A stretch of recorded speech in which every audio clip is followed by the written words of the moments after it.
Hey everybody, it's Jamie from No Getting Off This Train. Come with me today as I do a little bit of meal prep, breakfast, snacks, and trying to organize a little bit. You probably hear me talk about meal prepping a lot. Like, Jamie, why do you do this every single week? Well, listen, there is nothing better than pulling breakfast out of the fridge every morning and all you have to do is heat it up and eat it. It saves me so much time and so much stress in the mornings when breakfast and even snacks are already done for me. So that's why I take maybe between 30 and 60 minutes every single Sunday to make a plan. Like, okay, what do I need to get done to make my week easier? Do I need to make a breakfast? Do I need to chop some vegetables, wash some fruit? What can I do to make my life easier? So today I'm taking you along with me on my routine Sunday meal prep session. Today I'm making banana bread baked oatmeal, which I believe I've made for y'all before. I'm making a couple of different changes though. I'm also finally freezing some really brown bananas, and I'm also going to be washing some grapes and maybe a couple other things depending on how much time I have. So let me turn this around and let's get started. Here are the ingredients for the banana bread baked oatmeal. Now I am doubling this recipe so that John and I both can eat it this week. But I've got everything over here. The oven is preheated to 375. I'm gonna get this together and in the oven first before I work on the other stuff. Now I have been using a lot more oats in our breakfast recently. If you've been watching for the past couple of weeks, you know that there's a little bit of cholesterol issues in the house and trying to do what we can to lower that before November when John goes back to get tested once again. And oats are a heart-healthy food. It actually says so right on the container. It is full of fiber, whole grains. The fiber not only keeps you full, but it also helps to lower the cholesterol. So I've been trying to make sure that we've been including oats as often as I can. I'm trying now to just have it just about every day for breakfast, or at least maybe every week or so. Another thing that I have done to this recipe, as you'll see here in a minute, is I got rid of the butter and instead I'm using olive oil. So as a form of unsaturated fat, just trying to lower the amount of saturated fat in this recipe. Not that there is a whole lot to begin with, but I figure the less we have in there, the better. Yeah, these bananas are extremely ready. What one of you actually said that it seems like every Thursday I've got a bunch of browning bananas on my counter. And yes, that is correct.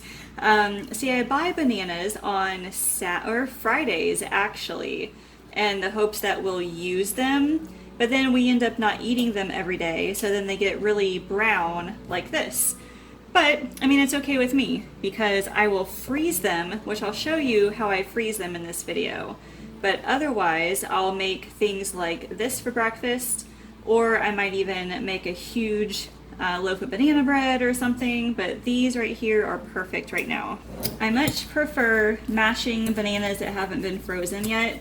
I think a lot of that is because I am very forgetful when it comes to setting out bananas to thaw, that whenever I'm ready to use them, the bananas are not ready yet.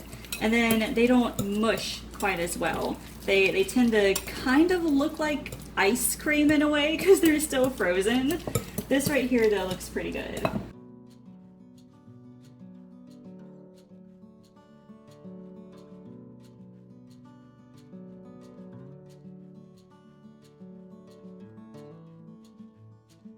So this oatmeal bake is full of fruit. As you can see, I'm adding applesauce to it as well. You probably don't even have to use bananas, I guess, if you don't want to. If you would rather put in like some blueberries or other berries, that'd be pretty good too. You might be able to do some apples. I've never put diced apples in a baked oatmeal before, but I'm sure it can be done.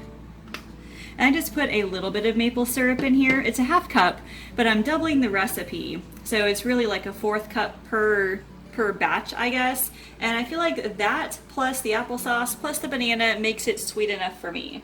And then, like I said, instead of the butter, I'm using olive oil just for a little bit of extra unsaturated fat.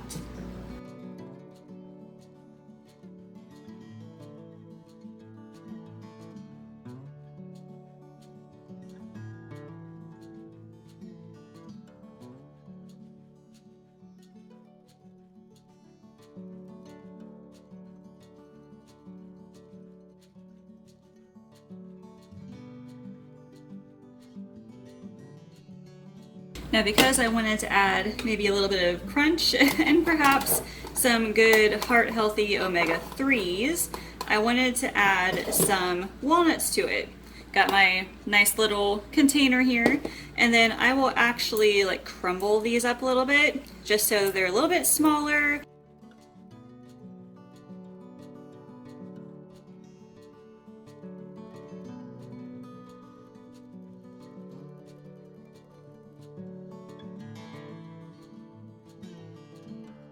So I think I've said this before too, but it's okay that this mixture is really wet because it will all bake in while it's in the oven. It won't be like this. It'll be nice and fluffy when it is done.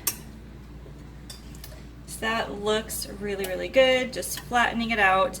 Now the oven is at 375. These will go in for about 40 minutes or so, and they should be done after that. So the great thing about this baking for 40 minutes is that we can get all sorts of other things done. That's one of my 3 things I do when I do meal prep. There's 3 different categories and I call them baking, cooking, and chopping. So this first one is baking, where it's in the oven for 30-40 minutes. The next one is cooking, and that cooking stuff can be done while the thing is in the oven. So things like pancakes, waffles, making up some like burrito mix. The last thing is chopping, which includes, washing fruit. It could be chopping up some broccoli or something for the week. And I do that in between like the cooking. So you know with pancakes, how they take a minute or 2 to cook and then you have to flip them? Well, in that 1 to 2 minutes, you could be chopping up some vegetables. That is how I get the most out of my 1 hour of meal prep. First thing I'm going to do while this stuff is baking is get these other brown bananas in the freezer. I used up way more bananas than I thought, so I only have 3 here to freeze, which is fine. But all I do to freeze my bananas is I take a cookie sheet and put parchment paper on top, lay it on top like that, and then the way I do it is slice up my bananas. A lot of people will put their bananas in whole, so just like that. But I prefer to chop them into smaller pieces because I also use them for smoothies. And with my little blender, it just works better when everything is smaller. So the smaller chunks work, and that banana was way past overdue to be frozen. That's alright. So I just peel all of them and put them on the tray first, and then I will slice them. Now, like I said, you can use these bananas for smoothies. You can use them in the baked oatmeal, like what I just did, or banana bread. Freezing bananas. I wish I had learned this a whole lot sooner. This would have saved me, a lot of trouble, and probably saved me some money too, because I used to just throw away the bananas that went bad. So when you freeze them, make sure that they are not touching each other so they don't freeze in like big chunks. And then once it's completely frozen, you can put these in a gallon or a quart size freezer bag. Just make sure you label it and date it, and then they will be good to go. I feel like I have too many grapes here, but we've been eating them a lot with dinner and snacks, which is pretty cool. So what I do with grapes to make it easier on us is I wash them all first. I put them all in this colander here. I rinse them all off real good and I put them in containers. That way when we're ready to eat them, we can just scoop out what we need and not have to worry about washing them individually each time we want some grapes.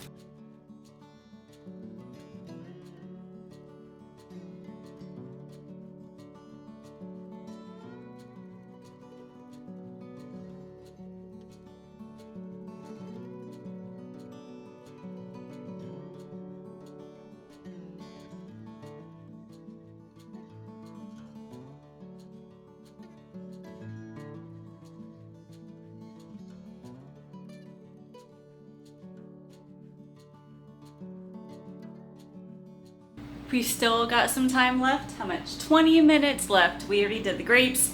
Got that banana baked oatmeal in the oven. The other bananas are in the freezer. I am needing some iced coffee. So I'm gonna show you how I make my own iced mocha. It is really nothing special. This is the cup I usually use for my iced coffee. It's got the beast on it. This was from a hot chocolate I got a few years ago at Kings Island. So I've got that. And then I have my iced coffee. There's a little bit of the blonde roast in this one. If there's not enough, I've got a full one of the medium roast. But honestly, I just use like 2 tablespoons of half and half and 2 tablespoons of this Hershey's syrup. And I know that I could make my own iced coffee at home. This right here, I don't know, whenever I make my own iced coffee, it just does not taste as good. It just never turns out right. So I'm okay with paying a little bit more just to have this convenience. Like if you want to make your own and save money, that's awesome. And I do that with a lot of things, but right now I'm choosing to spend a little extra on the iced coffee. You know what I've noticed though, and I've been kind of thinking about doing this. This might be, I don't know, let me know what you think. But I have considered going to McDonald's and just buying some of their iced coffee. So they have their rewards app, right? And they have 99-cent iced coffee, any size. So I have been going through McDonald's and I have been getting a large iced coffee with no cream or liquid sugar in it. So just plain black iced coffee. And it's 99 cents. And technically, I am getting more per serving than I am from like buying one of these big guys right here. I would get a little bit more per serving. Like I can drain the ice from my iced coffee at McDonald's and then get like 2 of these guys out of it. So I've been considering like going to McDonald's almost every day and getting one of those large ones and then just doing that.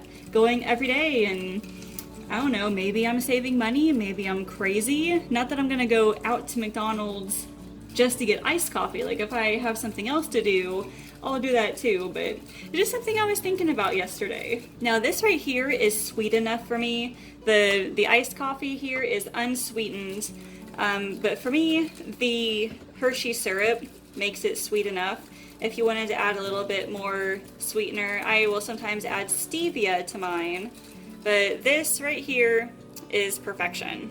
Oh man, these look so good.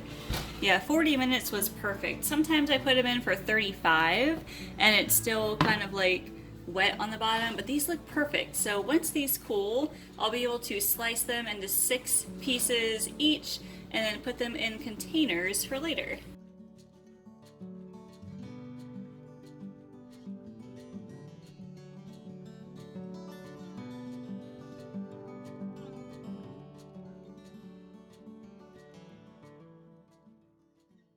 Well, I feel so much more productive now that my meal prep is done.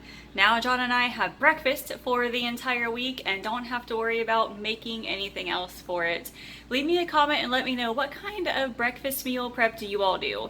Doesn't have to be all crazy and complicated. It can be something just as simple as this, making an oatmeal bake or muffins or something like that. So hopefully this has inspired you to get your own meal prep done. As always, if you have not subscribed yet, go ahead and do so right now and like this video and ring that bell, and that way you'll be notified when more videos like this come out, as well as my other grocery hauls, recipes, and meal planning tips. Thank you all so much for watching, and I will see you later. Did you know I offer one-on-one nutrition coaching? Whether your goal is to lose weight, eat healthier, or just want to know how to get started, I can help. You can schedule a free weight loss discovery call by using the link in the description. Thanks for watching, and I can't wait to chat with you.